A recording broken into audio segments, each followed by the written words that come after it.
What's up, everyone, and welcome back to the Miss Teen Crypto Show. I'm your host, Randi Hipper, here today on a lovely, lovely Monday. Despite all the craziness going on, we are here together. We are here to learn about today's guest, and we are here to talk about the craziness that is cryptocurrency and the TradFi system literally going on runs right now to the dark side. If you guys are here ready for today's show, please make sure to smash these likes, subscribe, share this stream out with friends, because it's so crucial, it's so important to share, again, the story of today's guests and also everything going on in crypto. So say hello in the chat. Nice to see you. And feel free to drop an hola if you're from the Sin City Crypto channel. Let's waste no time. We have David and Rob from Sin City Crypto. Welcome to the show. How are you guys doing? I guess I'll go first. I'm good. Chilling. I have this high-end webcam I got going on over here. So I want to say thank you for hosting us, first of all. I know you've been on our channel a bunch of times. I think we actually have you coming on tomorrow. Yeah. But we're always hanging out in the chat, keeping an eye on you. And speaking of the chat, we do see the Ola's dropping in there. So to all the Sin City Crypto fan members that have came to support us and support Miss Teen Crypto, Ola! And yeah, we're just excited to be here. Big fans of yours. So. Aw, thank you. How are you, David? I'm doing great, man. I'm juiced up. I'm pumped up. My brain is filled with knowledge. And, to kind of what Robin said, thank you so much for having us. We love what you do and feeling zesty today. So I'm excited. Always feel the zest. And if you guys are feeling the zest, make sure to check out today's sponsor, Bybit.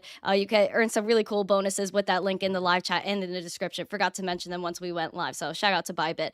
You guys are really cool. And you guys literally just came out swinging. A great YouTube channel, great production, by the way. I'm totally jealous. One day I'll be as cool as you guys with the studio and everything like that. But I want to learn about you guys, how you guys got to where you are now, how you became Sin City Crypto. So I guess, Rob, we could start with you. What did you think you were like in college? Where were you at in life? What did you think you were going to end up doing? Oh man, so I went to college in culinary arts. So I started off. I worked at my dad's restaurant. He had a bar, and then I left Virginia where I grew up, and I moved to Vegas at a culinary school. And then upon finishing it out, I got my associate's degree. I worked as a chef for well over 10 years. So I started off at some sushi restaurants. So I spent over a year just cleaning rice and being the go-to guy for all the little tedious activities at a sushi restaurant. And then I went to steakhouses and worked for some celebrity chefs. I worked for Gordon Ramsay personally, and then worked in Michelin star restaurants. And then I got the wine bug because, you work with, when you do menu creations, you do wine pairings with food is very common. And so we would sit down with what's called a sommelier, which is the wine expert or wine steward of the restaurant. So when you get a large book of wines, you flip through it, and then there's somebody that comes up and kind of makes suggestions for you. That's the sommelier. So I found that profession pretty intriguing. There's a lot of studying going on there. So I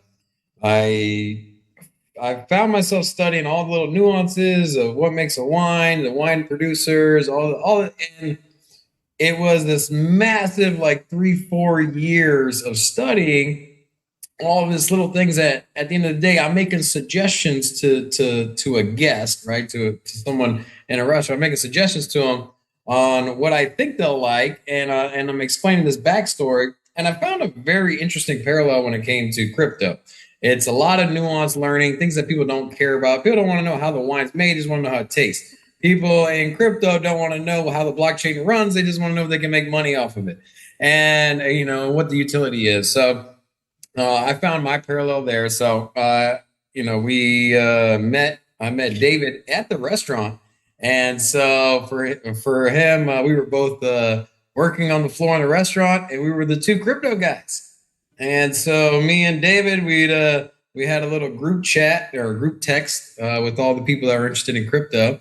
And we were the ones that had been in the game for, since 2017, 2018. And all the other, worked at a big restaurant, Hell's Kitchen over in Las Vegas. And we had a large staff, and everyone's just coming up to us like, hey, what's the token? What should we do?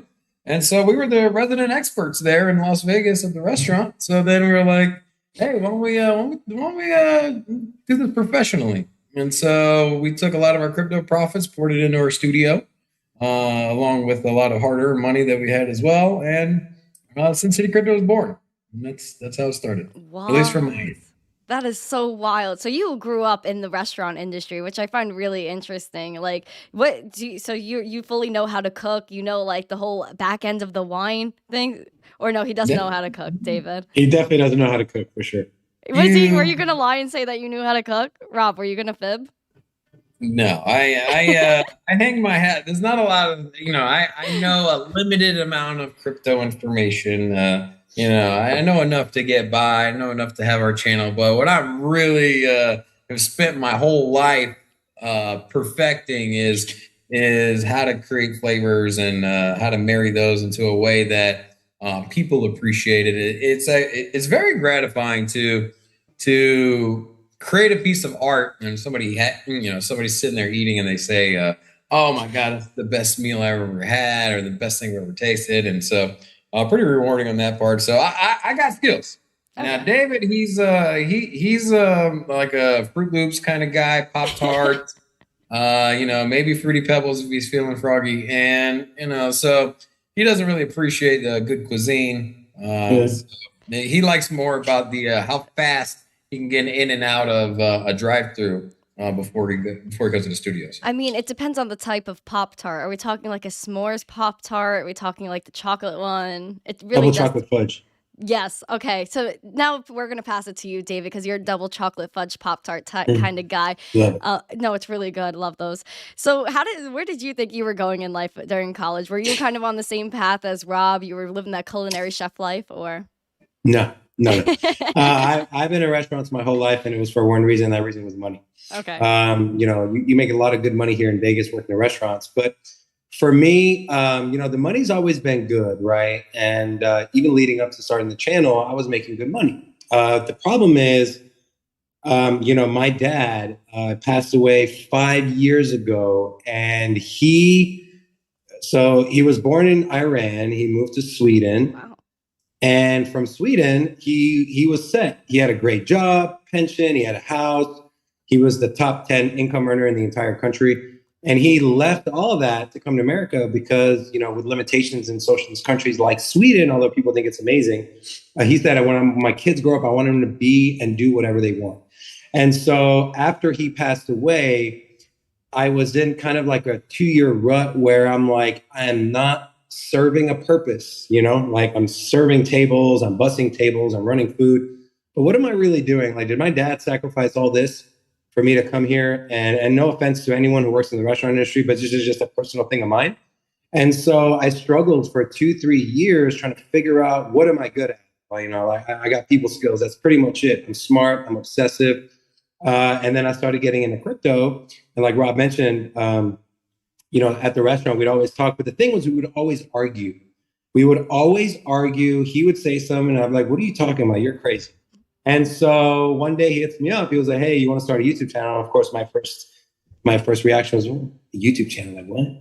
And then I got home and I told my wife, and she's been telling me, she's like, because I used to watch a show called The Herd, Colin Yeah. Cowherd. The 3-hour show. I'd watch it religiously every single day. And I'd like, what is this guy talking about? It's not true, blah, blah. So she was like, as a joke, you should apply to work at Sports Center. And then when I brought the YouTube thing up to her, she was like, well, I told you, this is something you're good at. You like talking, you're a people person, you got this obsession to learn. And so that's kind of, I slept on it. The next day I woke up, I was like, yeah, let's do it. And so Wow. we spent some money. By some money, I mean a lot of money. And we opened up our studio here in Vegas because, in Vegas, everyone does everything big. And so we didn't want to just throw on, open up a webcam and a mic. And to anyone who does that, there's nothing wrong with that. I actually wouldn't recommend going down the route we did.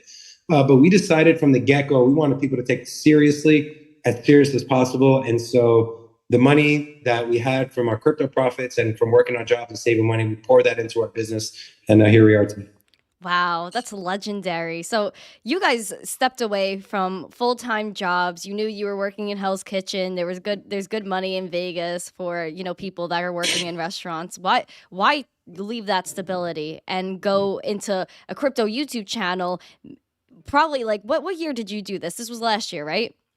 or the year So before? we actually still we still work some shifts at the restaurant. That's kind of what's kept us, you see a lot of, we've turned down a lot of sponsorship deals. And part of that has to do with, we have the flexibility to be able to, hey, we really need money to pay the bills this month. We don't need to, take money from a scammy project or whatever. Smart. We can just pick up some shifts from the restaurant, make the money and support this here. So that's still an option that we use, and it's afforded us the luxury of being able to do things the way we want to do, not let anyone else tell us what we can talk about, what we can't talk about, not sell our souls for some BS projects. Now, of course, we are going to take partnerships in the future, but when you're small, people are only looking at you for sponsors, the ones that are just trying to rug pull their investors or some BS. Like, well, I don't even know what this is.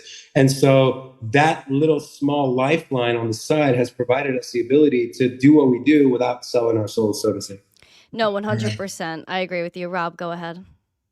Yeah, so it's on Sundays. I have a segment called Rant and Ramble, Yeah, and I so like those.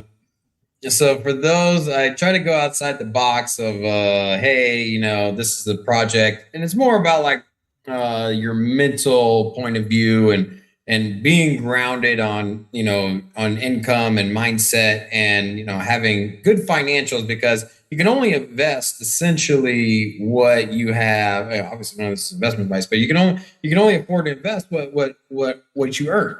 And so for me, a lot of it is the disposable income. How much do you have coming in versus how much you have to invest, and how much you can dollar cost average. And so for me, like when you say like, how do you, how do you go from a restaurant? Because honestly, working full time in Hell's Kitchen, I mean, you're making salary comparable to what a doctor would make, and to leave that, what you're doing is you're chasing your dreams, or you're chasing, something you truly believe in. You're taking a risk. Yeah. And, in life, if you just play it safe, if you just take the job that pays above average, that gets you by, that might have the good insurance or whatever it is, you're never gonna, before you know it, you're gonna be 50 years old, and you're gonna be looking back and it's like, man, I wish I would have.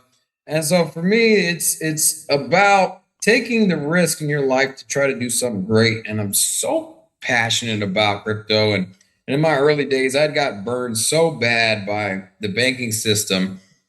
And as a chef, you make, when I was coming up, you don't make a lot of money. And basically, you make $40,000, $50,000 a year. You have to get a roommate. And if you got kids, like, both parents have to go and make income. And so for me, I was just tired of getting this checking account fee, overdraft fees, and I got punished. I got punished by the financial system to the point where and some of it is my fault, or most of it's my fault. Not putting myself in a position of taking my finances seriously, but the people that benefited the most, the people that needed it the least. And I saw a resolution to that. I saw an avenue, which is crypto, that can provide a gateway to people to exit the traditional system where they're just profiting off of the people that don't need to be profited off. The people that are getting the overdraft fees and these checking account fees, these are the people that can't afford it. You know what I mean? Like you're scraping to get by, and then you're charging me $80 a month for your services. You're charging me $80 a month to hold my cash, and you tell me when I can and can't spend it, can't send it on a Saturday, and it upset me to the core. And I share that passion every day. And so for me, I take a risk and I try to reach as many people as I possibly can. And if I can influence 10 people today or 100 people in a year, and they can influence 100 people as well, that's 10,000 people. And so for me, it's about spreading the message, and I'm on a mission. I'm on a mission to transfer the world, or at least educate the world, that there is another system being built, a privatized money system that isn't influenced by politics, or isn't as influenced by politics. And so that's what drives me. Wow. That was powerful. I absolutely adore that. 100%. And I really do believe that Bitcoin cryptocurrency evens a playing field, right? Anyone with an internet connection could take part in this financial system. People can't afford to be banked. And like you were saying, they literally they punish you for not having enough money. What kind of system is that where, we're already struggling? Oh, but here's a fee because you're broke now. Like, that doesn't make any sense to me. How did you guys actually find crypto? David, you could go first. How did you find crypto? When did you first hear about this? Well, like everyone's story. Oh, here, look at Bitcoin. Yeah, okay, get that thing out of my face. That was me. You kind of laugh it off. Like, that's Bitcoin. This was back. So the first time someone ever showed me Bitcoin was in 2013, 2014. And then I started slowly investing towards the end of 2016, 2017. And then the big bear market came at the end of 2017, leading into 2018. But what I did versus what most people do is instead of just leaving the space or saying, I hate crypto, whatever, I decided to dig in because I'm like, why did I start investing in the first place, right? I don't like throwing money away. Unless it's, never mind. So I dug in and I started researching and I started learning and I tried to find an online course somewhere. There was nothing. So I kind of just watched video after video, interview. I read books, I read newsletters. I just filled my brain with all this knowledge and then started heavily investing in 2021. And so if you bought the top, don't feel bad because I did as well. But for me, I knew that we were towards the top of the bull market. But for me, my time horizon was 10 plus years. So to me, it didn't matter if I bought Bitcoin at 40K or at 20K. Sure, 20K would have been great. But I just kept slowly buying and buying and buying. And I started investing more money and more money. And then hedge that. Well, the opposite of hedging that by starting a YouTube channel, right? Because if crypto goes down for some reason, which I don't think it will, you lost your business and you lost your money in investing. But for me, and that's that message in there, when stuff hits the fan and a lot of your friends are laughing at you or they're saying, oh, I told you about Bitcoin, you shouldn't invest, or they're deleting their apps so they don't want to hear it anymore, that's when you should really buckle down and learn and understand, because a lot of your money you're going to make, a lot of the wealth you're going to make is during bear markets when everything is down. And then that's how you identify the strong projects, right? What projects are building, what projects are making partnerships. And so that's why it's so important to be a student of the industry and not just come in here. Yeah, I want to make money too, right? But how am I going to make money? I'm going to be educated. And it just so happens I also like educating people as well. 100%. Education is key. I was the same way when I first started out. Like, I don't even want to hear about this. Get this out of my face. 100%. And then you fall down the rabbit hole and it's inevitable. Yeah. And, I like to say that this is a build market and not a bear market. Rob, how did you build your knowledge? Where did you find Bitcoin? Well, a lot of self-education. I'm a big guy in disappearing into into my computer and into the YouTube channels and doing as much research as I can, reading full white papers, just digging in as much as I can in industry. I think the technology is extremely fascinating outside of, the store of value that is Bitcoin. I mean, first of all, Bitcoin's just utility itself and how you can move money efficiently compared to the traditional system. That alone is a daunting research experiment project on your own. But after you kind of understand Bitcoin, understand what it provides and what solutions it solves, I found the same kind of interest when it came to crypto and in smart contracts and how this can essentially replace a lot of the outdated systems that we have now, particularly with the SWIFT system. Also, the utility of smart contracts where you're removing intermediaries that would profit off of you. And my go-to example would be the title company that facilitates the transaction between the mortgage and your bank account. That's outdated. These processes should and can be done more efficiently, more streamlined, without companies in between profiting off of it. And all of this just makes sense. My daughter lives overseas, and I send her money via a crypto transaction versus a money wire or money order. all of these, take days to facilitate, especially if you try to do it over the weekend. They charge you $50, and there's all kinds of questioning if you cross a certain amount of threshold. Or I can just send Tron or XRP or XLM, and it costs me literally a couple pennies, and it's there within less than a minute. And so for me, it's all about the technology. Now, where similar story with David is that for me, I was just watching all these other YouTubers, and I'm like, man, this is trash. Like, I just meant like not only the production, but because you can see we went all in on production, but a lot of people just didn't do their homework, and they're talking about projects and smart contracts. They have no idea what they're talking about. And here you go, you got a guy like me just sitting on a couch and working at a restaurant, and I'm like, man, I know way more than you do.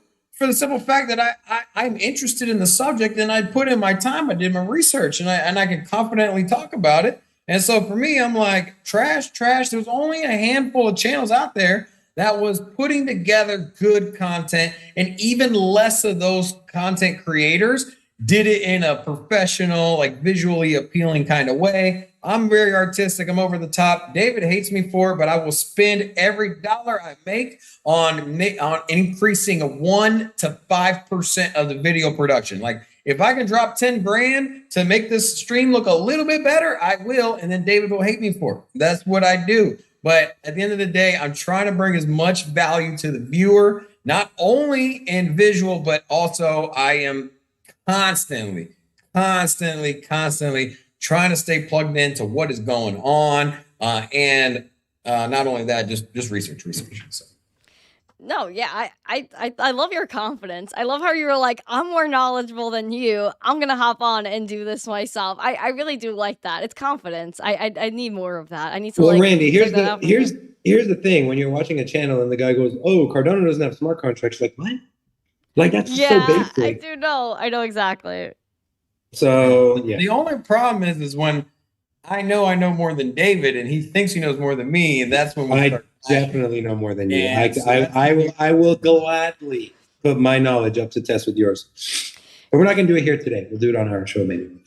No, I love your beef. I like when you guys yell at each other and I'm on the show and I feel like I'm in the middle and I'm just like watching. I think it's so, you guys are like brothers. I really do love it. And guys, we can get 100 likes today. We're at 47. Let's get 100 likes. We're going to root for that. Smash those likes and share the stream out if you're enjoying the show. And I do understand the perfectionist side of you from Rob, like 100% I do. And starting a YouTube channel, it's not easy. It takes courage. I mean, even what you were saying, like how you said like, oh, I'm more knowledgeable. I want to do A, B, and C. I was literally on a Twitter space. And I heard Mark Cuban saying, oh, yeah, I know you can store Bitcoin on a cold chain. Like, that's literally what he said. I was like, oh, this is Mark Cuban, where he's on a space and all these people are asking him questions about finance, about crypto. And I don't know if he has, like, the greatest amount of knowledge to answer a lot of those questions because he said Bitcoin's on the cold chain. So I was just like, there's definitely a knowledge gap. Yes. Even like not only outside of our industry, but in our industry too, I believe. Because everyone sees these YouTubers make all this money, like, oh, I can do that. I can buy a webcam. I can just open up the camera and talk about it. Some succeed, but there's definitely a massive knowledge gap in our space and outside of our space. And so I think, more channels like yours, like ours, like some of the other bigger ones who really put the time in to educate people, I think those are definitely needed. 100%. And what, when you first started what was the building of the set? How did that all come together? How did you guys decide what to buy? You have Rocco too. How did Rocco join the team? How did this all really come together for you guys for YouTube? We met Rocco at a BitBoy meetup, believe it or not. Oh my gosh, that's hilarious. He was one of we used to stream with like 3 people watching us live. He was one of them. And we hit him up and we're like, hey, man, our business partner producer just quit. We need some help. We can't pay you, but we promise. Here's our vision. This is what we're going to do. We will take care of you. And so that's how that started. As far as now he's a business owner. So he's part of the ownership team now. So I like Rocco. And Robin, honestly, we joke around and, I give Robin crap all the time, but the whole like setup and audio and video and what cameras to buy and the software to use, and that's all Robin.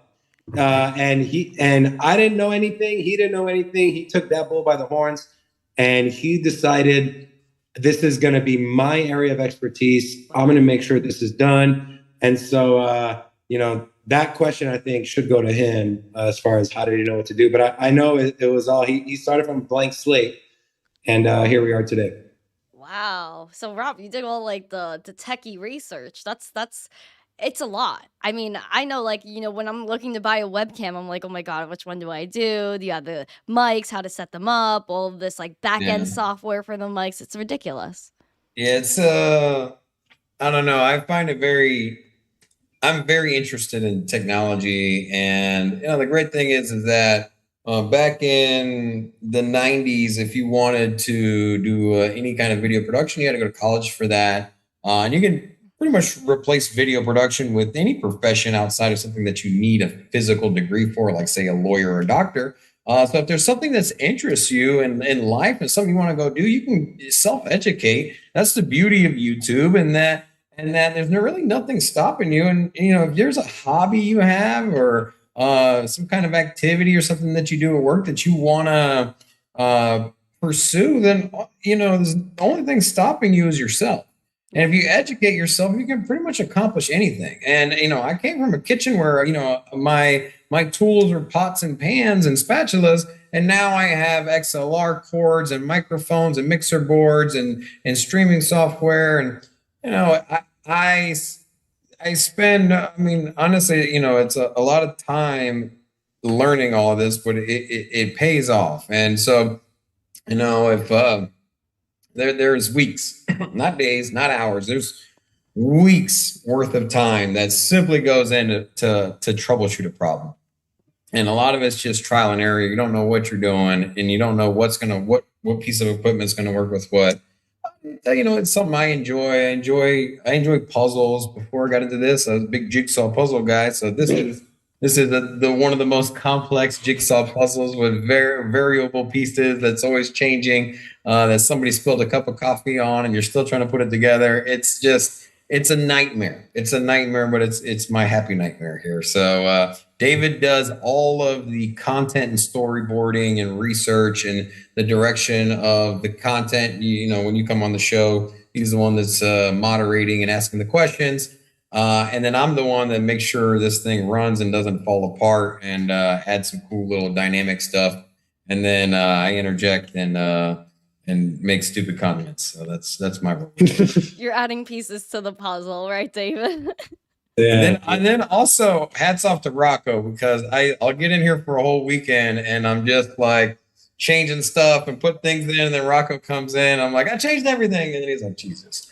And so he has to adapt and basically run what what I end up changing, and then he's building his own thing, and then I'll change his thing, and then he's like, change my thing, and it's complex dance that we have to have here. So A lot of changing of things. Yeah. So, speaking of changing of things, we're seeing the traditional system change and kind of like change in a bad way, right? Even 4 or 5 years ago, before the pandemic and everything, everything seemed all cute, all fun. You could go to the bank, get your money. Granted, if you wanted 20K cash, you still couldn't get it out then. But how have you seen, I guess, the traditional system change and crypto change since you guys entered this space, being that you've been here like at least 2+ years between the both of you? So for me, it's gotten worse. After the pandemic, when everything started going back up, they loosened, requirements for banks. So the fractional reserve rate went from, I believe it was 3 to 5% down to 0. So whereas prior to the pandemic, if you were a bank and you had $100 in customer deposits, you had to have $5 in cash at the bank for every $100. After the pandemic, it's zero. And so all that money started flowing into, U.S. treasuries and more loans. The idea of cutting that down is to flow more money into the market, and especially when the economy was down due to the pandemic. But I think our government and the Fed misjudged it terribly. And that's why we're seeing all these banking collapses now, which I don't know about you, Randy, but you look at Signature Bank goes under, SVB goes under, Silvergate goes under. There's a bank run, and Bitcoin goes from 20 to 24K. You know what I'm saying? Spice. So it's definitely gotten worse. But the thing is, back in 2008, when it got really, really bad, we didn't really have an alternative. Now we have an alternative. I think more and more people are starting to see that, and it'll be interesting to see how the banking situation plays over the next few months, and B, over the next few years, are we going to see more people come into our space, leave the traditional banking system, and come in and see what they do, or add any value to our space, or just use the technology that's blockchain? Good, nice, Rob. Your thoughts? Yeah. How has crypto been since you got in? I'm glad David brought up 2008, because that's also the year that the Bitcoin white paper came out. In 2009 Bitcoin came out, and there's no coincidence that the release of Bitcoin is after the epic failure of the banking system. And it's no coincidence that now that we're starting to see the same failures come up once again, that the price of Bitcoin rages, starts to pop off. This exact moment, what we're seeing right now, this is what Bitcoin is made for. This is why it was created. This is why crypto is here, and that's why we are here, because it gives you an option, it gives you a way out, it gives you competition, it gives you another choice to unplug from the system that we have, that we've been forced to have through the history of mankind. Now, for the first time, there's a privatized money that is not influenced, or not easily is influenced by politicians than what they have now. And I'm just so amazed at how much more leverage and how much more passes they can give to the banking system. I mean, literally on Friday, Janet Yellen comes out and says, we're not bailing out the banks. And then come Sunday, Joe Biden comes up and says, banks are fine, deposits are fine, we're covering everything. And we launched a whole new program. We just launched a new program, borrow as much money as you want. Literally, borrow as much money as you want. And that's how we got into this mess. There's no accountability for risk here. So a bank can take on as much risk as they want. They can play around with 90+% of customer funds and then use it in any way they want. Take on any risk. And if they get called on that risk and they just happen to be too big, you can beat the drum that, like, well, if they go under, companies are going to go under. I'm not saying that they should, but I'm just saying that's the reality of it. You make risky decisions. There is supposed to be consequences. You're not supposed to bail people out. And if you don't hold people accountable for their reckless decisions, then all you're doing is enabling these business practices, and you're encouraging it. That's literally where we're encouraging it. So now the next bank is gonna have no inclination of punishment.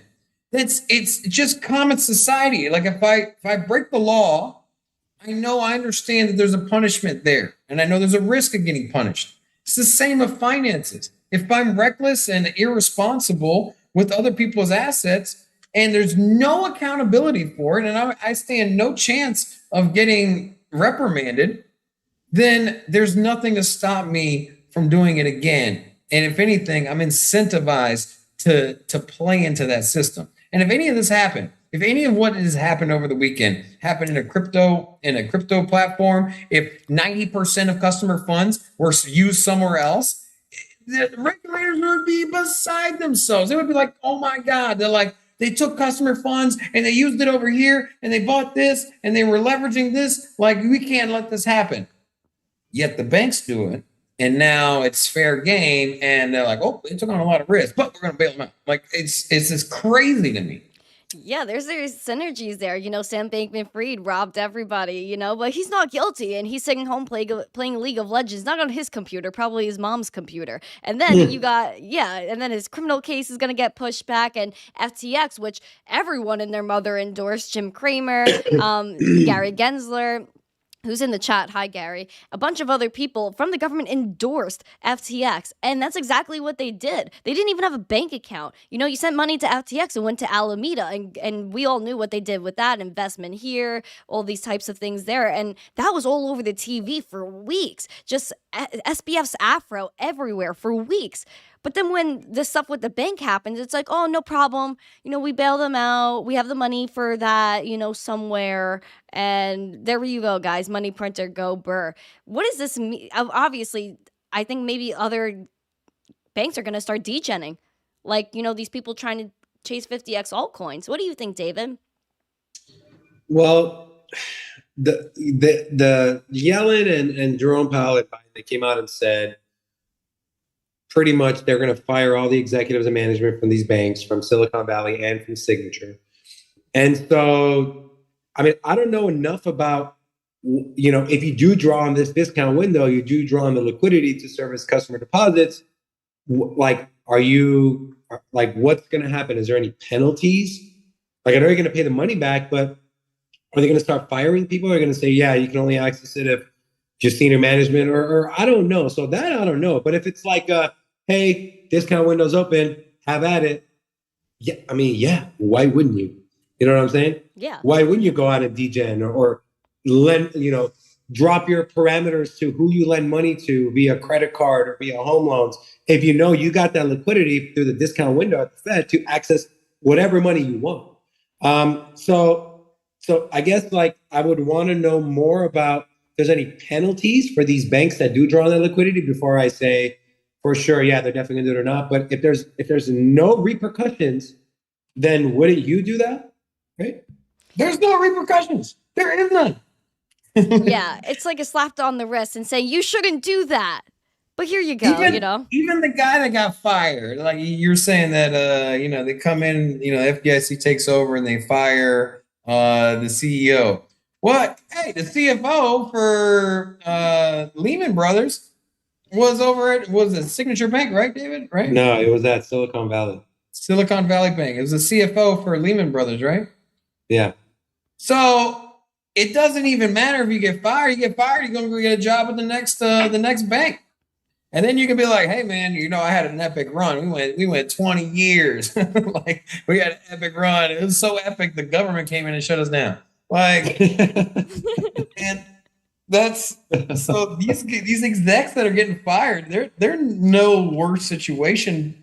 I'm sure they're probably gonna leave with severance pay or something. Yeah, they're in no situation worse off than they are now. I mean, I don't know, man.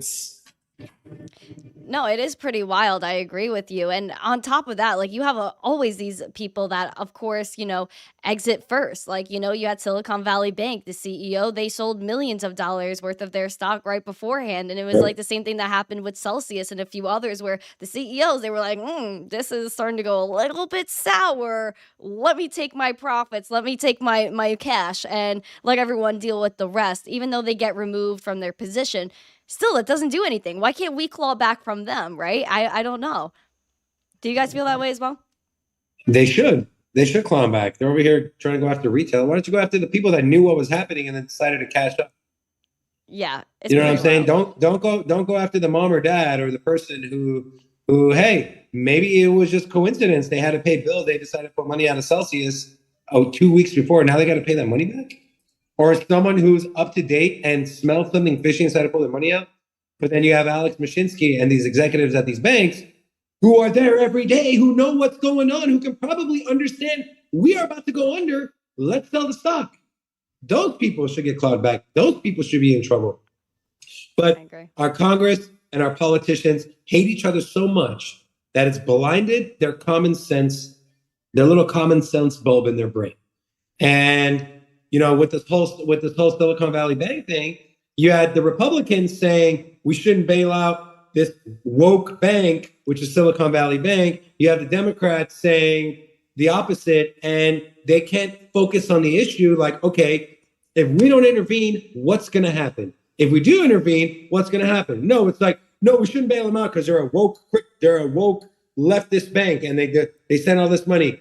Like, that's not the point. The point is Go What ahead. happens when Bank of America, Wells Fargo, JP Morgan Chase, one of the big four, what happens when one of them misappropriate funds and take on too much risk and are at the threat of going under?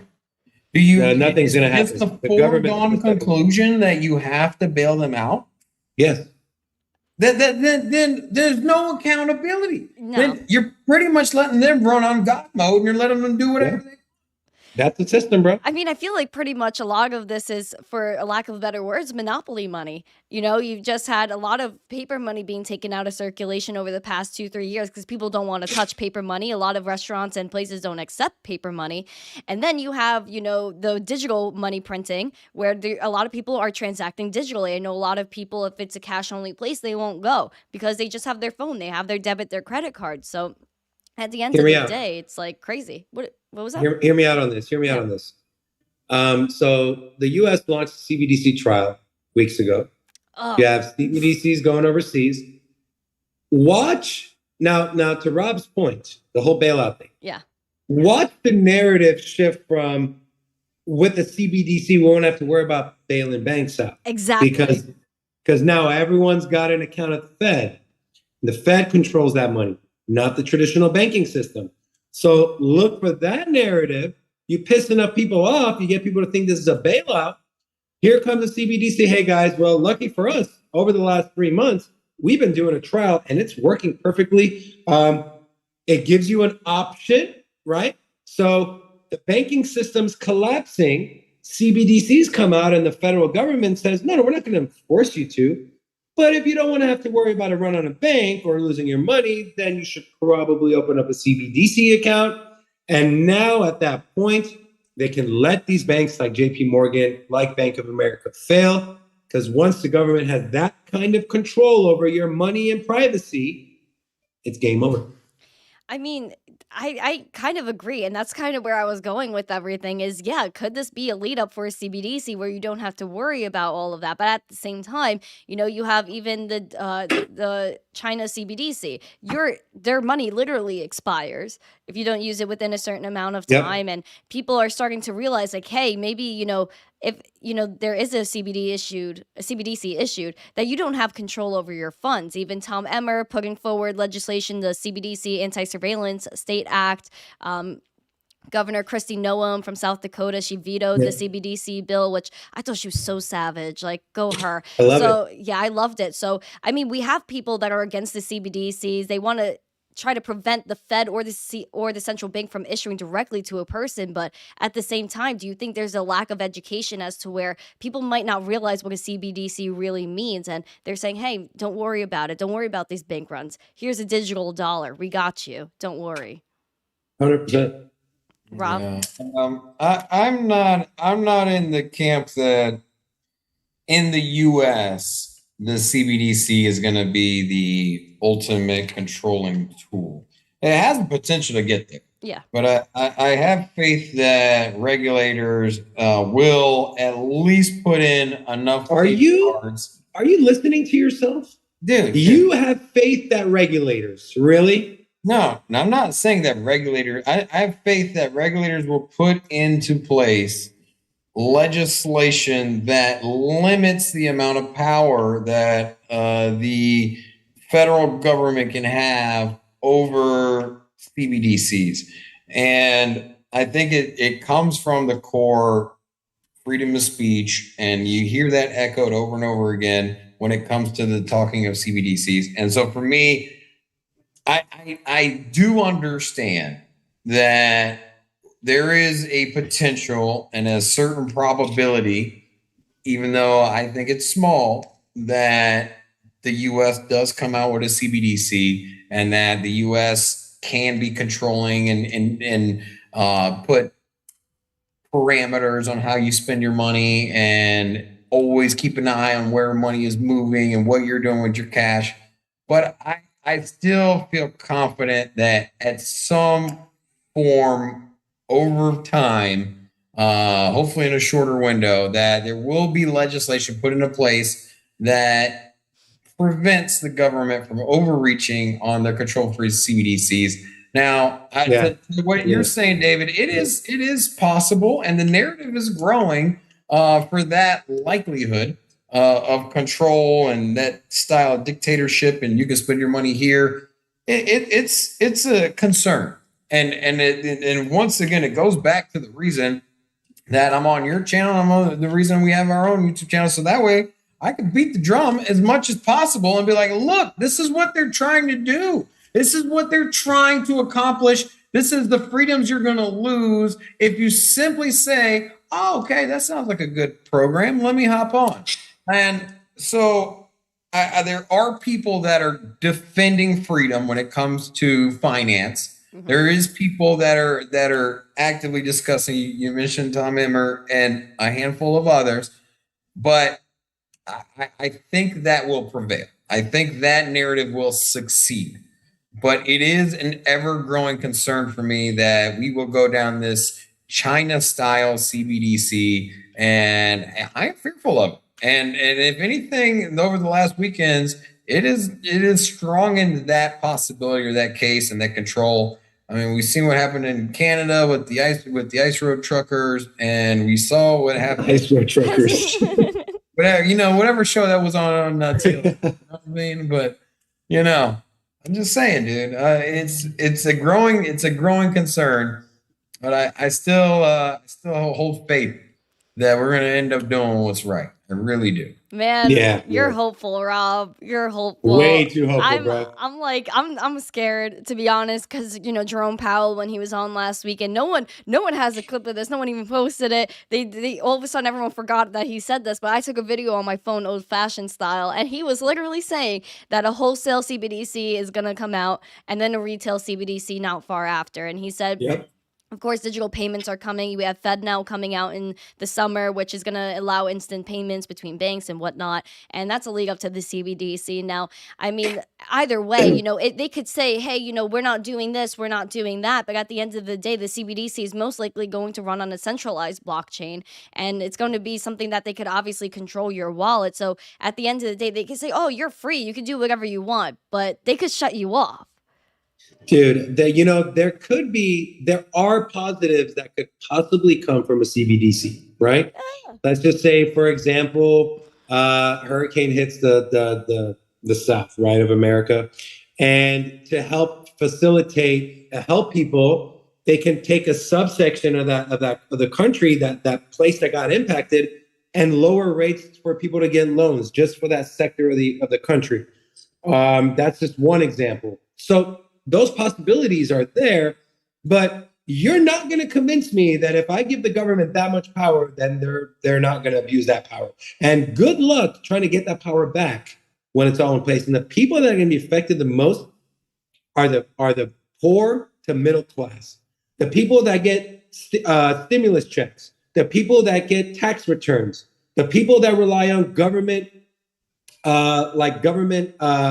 like welfare or WIC or whatever, because all those government funds, all that funding is going to go through a CBDC. So you want your tax return, you got to have a CBDC account. You want your welfare, you got to have a CBDC account. You want Medicare, you got to have a CBDC account. So, and at that point, with that amount of control that the government will have on your bank account, I don't trust it. Yeah, I would be in agreement with that one, because even right now in TradFi, they're closing the banks. People are literally waiting outside for their money, which is like Black Friday, Best Buy style, trying to get like a new TV from Best Buy. You're outside in your lounge chairs. What people are doing right now. So that's already really scary. And then if you have, even your digital money in your bank account, it could say on the app, yeah, your money's there. But you could go try to buy Bitcoin with it. They could say, no, we don't want you to buy that. Oh, you're buying something that we don't like? Shut down your whole account. Even no, you can't really do anything because your money's digital. And if you go to the bank and try to pick up 20K, they're not going to give you a duffel bag of 20K. No way. So I guess Bitcoin, right, is the answer. In cryptocurrency, I'm just not sure how, I guess we also have like the educational problem as well, where we have to educate people on digital money as it is. And especially if they try to enact a CBDC and make everyone have a digital wallet, there's a huge learning curve there. Yeah, I agree. Do you guys feel as though like, education is going to pop off this year? Do you think that this is going to be a good year for crypto? Rob, Yeah, why the shaking of the head? people. Okay, unfortunately, when you communicate with people outside of our immediate space, they just go by what the masses tell them. They don't do any personal research. They're like, hey, they only talk about Bitcoin when it's either extremely overbought or extremely oversold. And I think that's just human narrative. I think people have gotten accustomed to social media and being told what to do. And they're starting to, unfortunately, the masses are starting are losing the ability to have independent thought that isn't influenced by society. Yep. And that's essentially what we're doing. This is what our conversation is doing here. Is we're taking the norms of society, the coming infrastructure with digital currency, and we're saying, hey, like this is what's coming. Let's have an open conversation about it. Let's share our own thoughts. Nobody's doing that. Not on a scale. And that's what, once again, we're doing our channel for, is that we want to educate and have an open discussion and bring out different guests with different points of view and beat home this idea that, like, hey, stop believing that the government has your best interest and they're doing what's smart for you. What they want you to do is live the American dream, go buy a $500,000 house that you can't afford, go get some roommates, and go send the husband or wife to go get a job as well. Send the kids to a publicly funded daycare that's paid for by God knows who. Just print more money, and this is the society we live in. What was the question? If you thought this was going to be a good year for crypto, but yeah, it's good. It's a good year. It's a good year. You know it's what? going to be a good year. Yeah. In my personal life, or in your personal life, when you've reached rock bottom, that's usually when you awaken to motivate yourself into something greater. It's usually the spark that gets you going. Sometimes you need to lose your job to find the next big career. And I think this is where crypto's at. Sometimes you just gotta, go through the mud, have exchanges close, lose money, question everything, and then all of a sudden you find out, you do a little research, you find the truth. Truth, hopefully, at least on the monetary side, is crypto, Bitcoin. It alleviates so much of what we have just seen. So. Absolutely. David, how do you feel? Like, is this going to be a good year for crypto? Is this going to be a bad year for the banks? How do you feel? I think every year is a good year for crypto. Yeah. If we're in a bull market, great. If we're in a bear market, great. Yeah. You can't convince me that there's a bad year in crypto unless something fundamentally changes with blockchain or with like Bitcoin or something. No, every year is a good year. So your portfolio is down, so what? You believe in the space? Why'd you get in the first place? You believe in the space, you're not gonna, you don't lose unless you sell. The year of Sam Bankman-Fried, 2022. That was, I don't know. I thought that was a great year. That brought a lot of buying opportunities. That flushed out a lot of the BS in our system. We got one of the biggest, I would call him, threats to our industry. That guy was taking us down the path of getting regulated and that could possibly kill innovation in our space. And so he's gone. And I think that's a net positive. And then on top of it, you could have picked up Bitcoin at 15 grand and made a $10,000 profit per coin. Why is that? How is that a bad thing? It goes down to the build market, right? This was a good build market, and I think in every cycle we've seen a lot of bad actors being flushed out. And I mean, I feel like right now there's kind of an attack on crypto. We've seen an attack on staking, an attack on stable coins, and I really do think, especially with the banks and on-ramps and off-ramps kind of coming down, dwindling down a little bit, it kind of reminds me of when everyone was talking about Mt. Gox. At that time, it was one of the only crypto exchanges out there, one of the only fiat on-ramps and off-ramps. People thought crypto was dead. Then Coinbase came out. Then we had Binance and, so much development within the space in terms of wallets and things like that. So if you guys think crypto is dead now, boy, will you wait and see. You're gonna F around and find out, as they That's say on right. Twitter Spaces. 100%. This is an amazing space. We have so much to do, so much growth to have, and especially right now when people are questioning what to do with their money, if they should keep it in the bank, keep it under their mattress, or in the air, in the cloud with Bitcoin. I really do think that of course, people are going to want to value themselves. They're going to want to be able to own their assets. And I think the only thing you really do own in this life is Bitcoin. Everything else, in my eyes, can be taken from you. So thank you guys for coming today and giving me That's a like good that point. Sin City vibe. You guys are really great, and I really respect you guys so much because you guys are still working other jobs. Meanwhile, you're still like really kind of full time in crypto. I would say like 3/4 time in crypto, and that's still a lot. And to be able to build that channel, have that nice production, be able to be friends and like do all this stuff and work together, a lot of respect from me, especially because we do need more people like you guys that have personalities that aren't just like, sometimes like I tune into stuff and it's just like so like like sometimes like it's great information, but we need some pop, and you guys pop. So thank We you need some so much juice. for that. Yeah, you need some zest, you need some spice, and you guys like your little tips back and forth. I think it's great. Your education is great. You guys show charts. You got Rocco out there helping you guys. You do the disco dancing scene, almost like iCarly, and I love that as well. Hi, Um, Carly. you guys, did you watch iCarly at all? You were way past iCarly, right? Yeah, no. Way I past know the iCarly. name. I haven't seen it, but yeah. Yeah, iCarly's an iconic show. You guys are like like you guys are like right behind like iCarly. What were you guys watching on TV when you were younger? I know we're a little off topic. What were you guys watching when you were younger? Rob was watching videos on how to overcook steaks. That's for sure. What I was watching, I was a big SpongeBob, Tom and Jerry, Wile E. Coyote and the Roadrunner, Looney Tunes. Space Jam was one of my favorite movies growing up. Yeah. So that's kind of what I was watching. Rob, what were you watching? Oh man, y'all What are gonna call network? me nerds.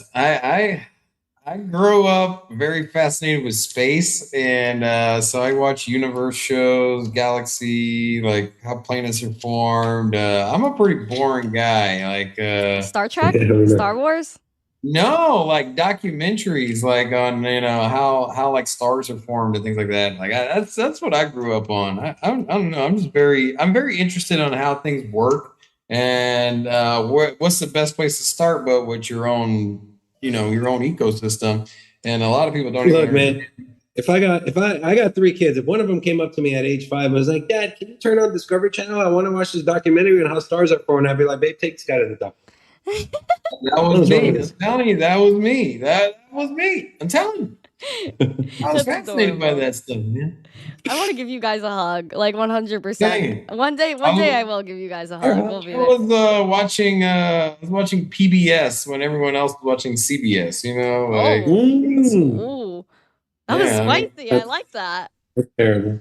What a line. seriously. What a line, Rob. You guys are great. Like I said, like much respect to you guys, and I really do wish nothing but the best for you guys. And if you guys don't know, I'll actually be on Sin City Crypto's YouTube channel tomorrow. So if you guys want to subscribe, then here's the link. Where can we find you guys, by the way? And you guys can share your ads where we can find you guys. You can share all accounts you want. And also, I want from each of you a message from the heart. It could be about food. It could be about rice. It could be about YouTube. Right. It could be about crypto. It could be about the weather, Sin City, whatever you guys want. Share me a message for the chat. Go ahead, Rob. You can go first. Rob's eager. He's like, let me go.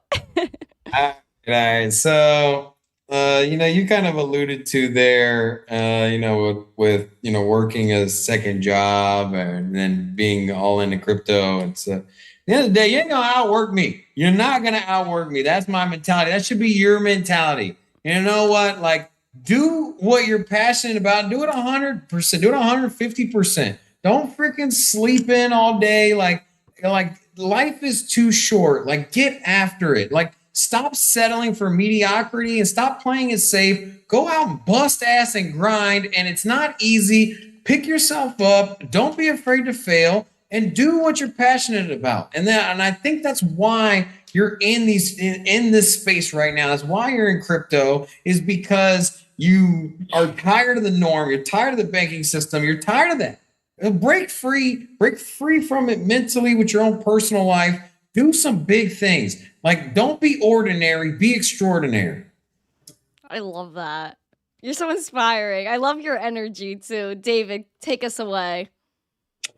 So you can find us. We're on every major platform, TikTok, Instagram, and Twitter. We're mostly active on Twitter. We also have a community ran Discord, so you can join that as well. But we do a live show Monday through Friday, 10:30 a.m. Pacific. We also do like content-specific videos with a lot of like video editing and stuff.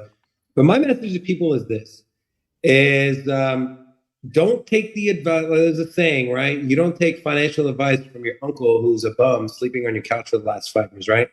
And so don't take crypto advice from people who have no idea, right? Trust your instincts, trust your knowledge, trust your research, trust the time you've put in. And don't you dare leave our space. We are literally on the precipice of something great.